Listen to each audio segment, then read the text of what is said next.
Our guest today is Svitlana Pozniakova, or Lana. I hope we can continue with Lana. It will be easier for me. Welcome, Lana. Hi, yes, of course we can. Thank you so much for having me. Yes, and you are a founder and the CEO of a music tech company called Nexro. You have been working in that company a couple of years, and now you are also in founding round. Isn't that correct? Yes, yes, yes.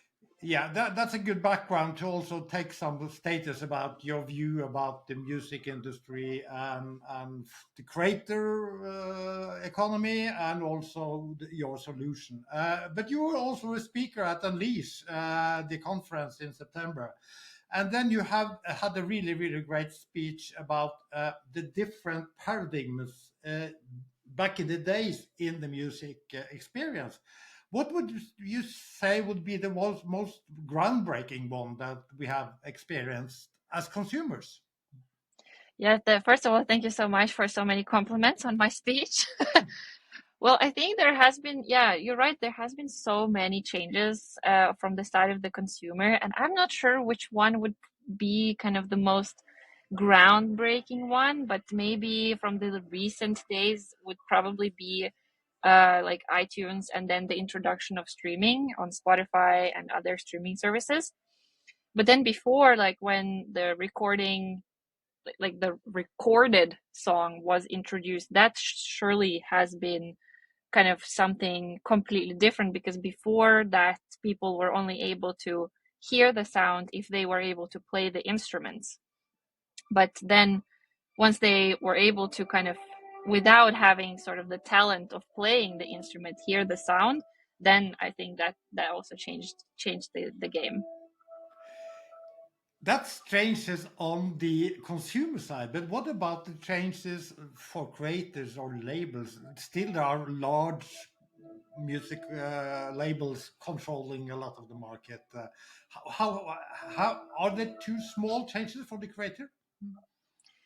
I think so. I mean, I don't think I have seen that many changes on the creator or like the artist or musician side as we have seen for the listener or the music consumer. Of course, there's been some changes like in the distribution channels, like you have primarily now is the streaming world or the digital world, not so much the like the CD or vinyl or whatever has been like printed music, whatever. But other than that, I mean, maybe some changes in the way that we create music, like more um, computer focused, more like yeah, digital focused, basically. But other than that, I guess not really. Not a lot of changes in the contracts, not a lot of changes in the relationship that they have with either their label or their management or the agent. Yeah, or maybe I don't know much, but not as far as I've seen. And your background is from outside of the music industry, so that can maybe give you a fresh view of the problems in the industry. What are the main problems as you see it? Yeah, definitely my background is far away from the industry. You know that it's like finance and banking world. But the my master thesis was with the music industry, and then we've interviewed so many different players, and we saw that actually the biggest problems are on the side of the creator or on the side of the artist, which were probably the biggest one is that they are not given the bigger share of the pie. So there are so many middlemen that are trying to all take a piece of that pie, that in the end, for the actual creators and the value creators, there is not that much left. And then yeah, I think that's probably the biggest one. And then given the fact that they want to create and they want to be in this creative process, they have to trust that their whole team is there to help them and there to promote them. And thankfully, a lot of the times that's true. But unfortunately, if you have the industry that's so heavily based on trust, it's just kind of the human nature that some people are not going to be so honest or so nice to you, right? So unfortunately, it happens that some people are kind of bad players just because it's so trust based. And some startups have gone further from that analysis and said that the creators have to get the largest share of the economy and also maybe create their own economy independent of the large platforms with a direct relationship with their fans. And that is usually translated to Web3 or Music 3 or whatever. And you started there with blockchain solutions, but you moved on. Why did you do that? Yeah, so we started with a royalty exchange where artists would be able to sell their future royalties, and a small part of that was we wanted to use data to figure out the future value or the ROI that all of the investors or the artists would be able to get from having their royalties on our platform. And after a while, when analyzing the market and also talking to the industry, we saw that people are a lot more interested in seeing this future value and the analysis of the analysis of the data rather than this open economy, at least for the music industry. It could be because there hasn't been big enough market on the side of the fans. Like the fans might not be that interested in actually buying their favorite artists' shares, so called, or that the artists were not willing to spend time or effort to figure out this technology, or it could be both. But we saw that there isn't that much interest in the market from both parties to actually implement it and go for it. So we decided to not go for it. And then you moved on to more of an analytical platform and a prediction platform utilizing artificial intelligence. But it's not the it's not generative AI, it is old-fashioned AI. What do you call it? Yeah, the old school AI. Yeah, yeah. So as I mentioned, the small part of our original idea was this like analyzing and predicting the future value, and we when talking to the industry, all of them were mainly interested in that small part. So 95% of the meetings were then revolving around that small part. So then we figured, yes, we want to focus on this. And what we are doing now is we are predicting the artists' careers with the power of data analytics and AI. So with many different models that are involved in our product, but essentially as an artist, you can go in to Nexro and see how your career is going to look like in the next coming months. And then what we are working on right now is figuring out what are the different actions that you have to or can perform in order to accelerate your career. So to make sure that you're actually going to be growing, and then also how to grow faster. Okay, so the artist can then view sort of a dashboard then with this data. Could you just explain a little what kind of input data do you use, and then you are working on it with your technology and your algorithm, and what kind of output do the creator or the label then be able to see? Yeah. So the input that we are working on is all different social media data. So it's like engagement, likes, amount of followers, um, like what kind of platform is it that you're focusing on, what like how often do you post, and all of that. Then also the streaming platform data like Spotify or SoundCloud or others, and the radio data from different, basically global radio stations. Yeah, when and how often you're played and stuff. So then we are using all of these different, we call them features, to try to figure out, first of all, which one are the most important ones for you specifically as an individual artist, and then which ones, so then these are the ones that you should be focusing on, and then how much do they matter for your streaming or for your career overall.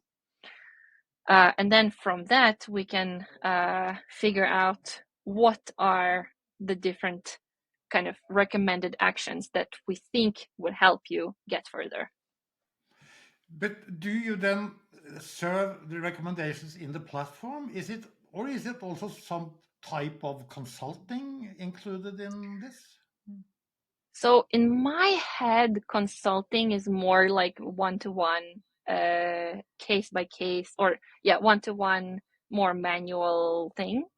But with our platform, it's all automated. It is individual and kind of custom made for every artist out there, but it is automated. So we're not, out there sitting 24/7 on Excel trying to, punch in the numbers.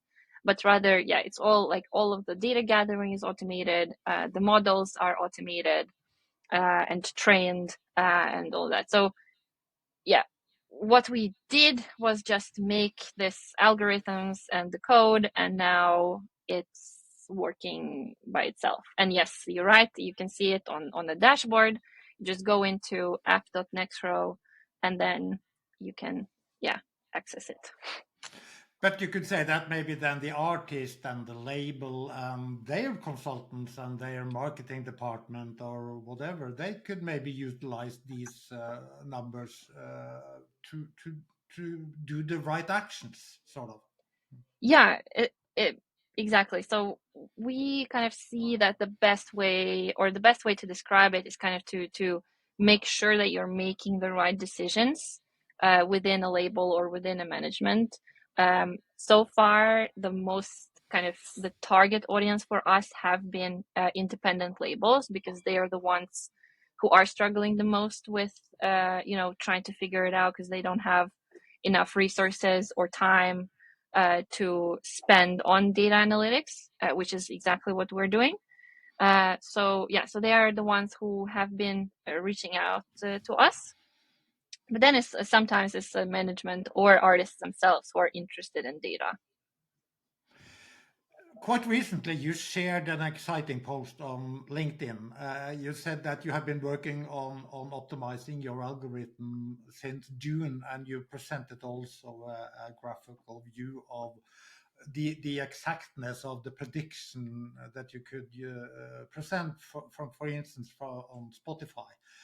What have you done, and how is this possible? Why is it good? Okay, so this is very exciting. I'm personally very proud and excited about the whole team of Nexro because recently we hired 2 incredible AI engineers, which have been working basically 24/7 to make our model amazing. And now I feel like we're getting there. So before, the model was trained on a very limited amount of artists, and now it's more than 1,000 artists that the model have seen. So it's basically, it has to look at their historical data, and then therefore can be trained, and therefore the more artists it sees, the better the prediction quality is. So before, if the artists were smaller or like way too small, so something that the model hasn't seen, the prediction quality was like really bad, like less than 0, which is like terrible. So 0% prediction quality is obviously not good. But now, most of the time, the prediction quality is about 85%, which is actually quite amazing. So we've gone from 0 to 80 to 85% in like less than half a year, which is pretty impressive. Even if you have limited data. Yeah, now we have access to data which is way better than we had in June. So that's also one of the factors. But you need to spend a lot of time and effort to gather all of this data, clean it up, and actually train the model. The training itself doesn't take much time, but it's all of the processes that you have to do before to make sure that the data is of higher quality. So we did that, and now the if in is good, out is probably good as well. So now our out is pretty good. In general terms, it's an analytical and a prediction platform, but then implemented on the music experience and music industry. But can it also then be used for other use cases? Yeah, well, we have done a little bit of research on other use cases, and we definitely can use our algorithms on any kind of historical data that has anything to do with kind of creator economy or creators.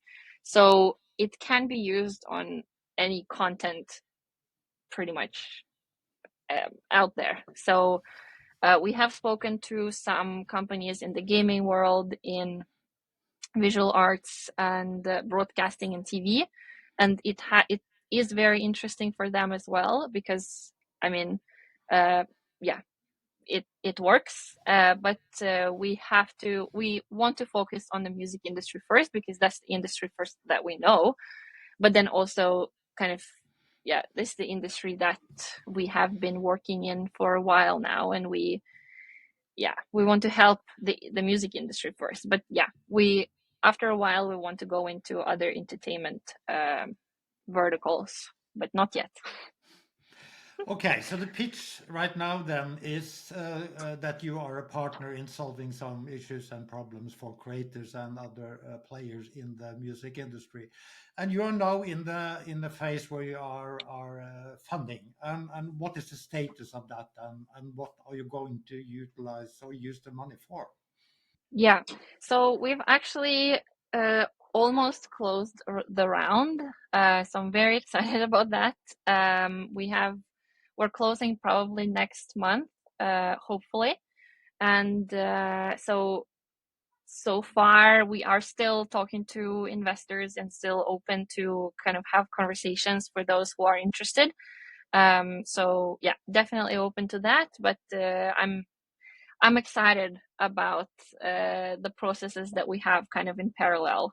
So that's great for us. But the money that, first of all, we're raising 430,000 euros, or 5 million kroners, on for this round, and it's kind of pre-seed round for us. And we are planning to use the money mainly for, first of all, to launch, and then to get to the level of quality where we're we see the same level of prediction quality for any type of artist.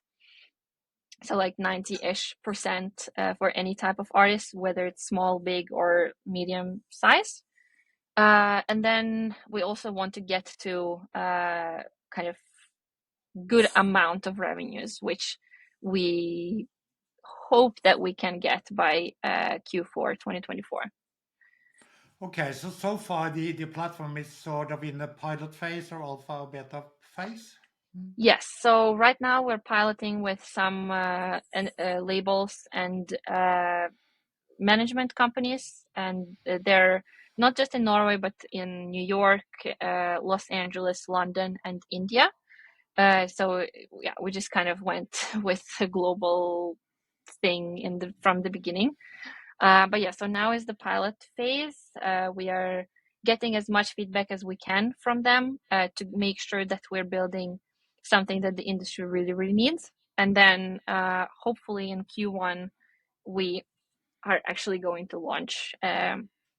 Yeah, And with then you with will yeah. then you will launch globally, or how is that? Because it seems like you are having ambitions, and that you can see that you have a solution that can compete with other platforms on a global level.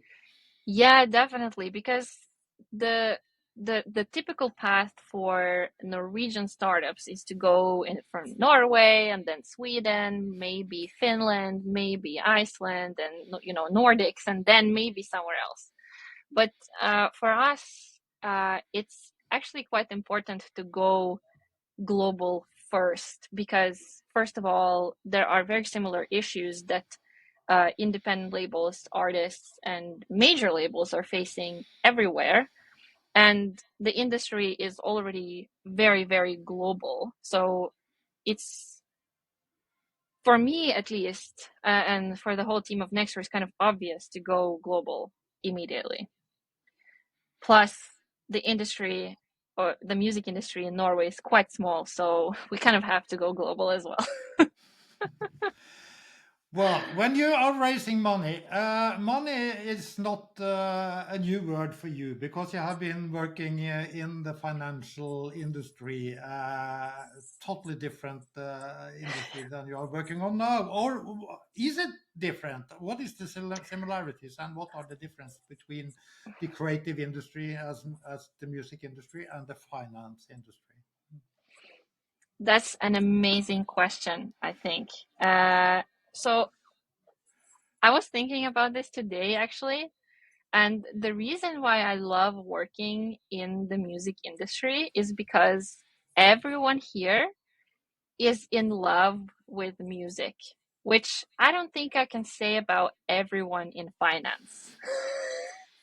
I mean, people there are there because they want to, I don't know, make money or have a good career. But in music, like, I have never met anyone that works in the music industry who doesn't like music or who's not obsessed with an artist or, concerts or whatever. That's why I love music. So I guess that's kind of the differences between the two.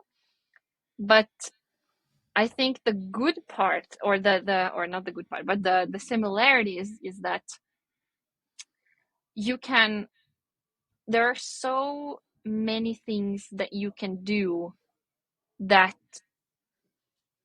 therefore you can become successful or help other people. So that's kind of, I guess, the similarities. In finance, you can do so many different things and still help and be kind of provide value to people, like in fintech, insurtech.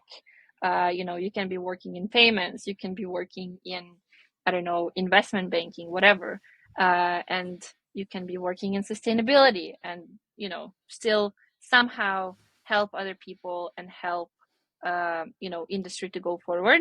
And the same is with music. You don't have to have kind of a talent for singing to be in the music industry, which I definitely don't. So in music, you can be working in A&R and help people that way, or find your own passion. So that's I think the similarities, that these two are so vast that you can choose something to do and still help and love it and be happy doing it. And still So have yeah, a passion, find your passions yeah, within the industry that you are working in. exactly, yeah. What about your own passion for music? When you are not working as a CEO and a founder and looking into the data and the algorithms, how do you relax in the weekend, or what kind of music do you like? Ooh, ooh. I okay. I love music. I've actually grown up with music. My dad is an audiophile, so I've always been listening to music and good quality music. For me, I have like subscriptions for all of the different music platforms and everything in between. So I really like finding new sound and new kind of genres, new artists, etc. And I think the best, this is a bit like maybe a bit weird, but I think like Spotify has a pretty good recommendation engine, but I think Tidal's recommendation engine is way more niche and better. So definitely check it out if you're interested. So I really like listening to this daily discovery on Tidal. And yeah, I just love good quality sound. So listening to music and when you can feel everything in the song, I love that. So when can we see you share your playlist?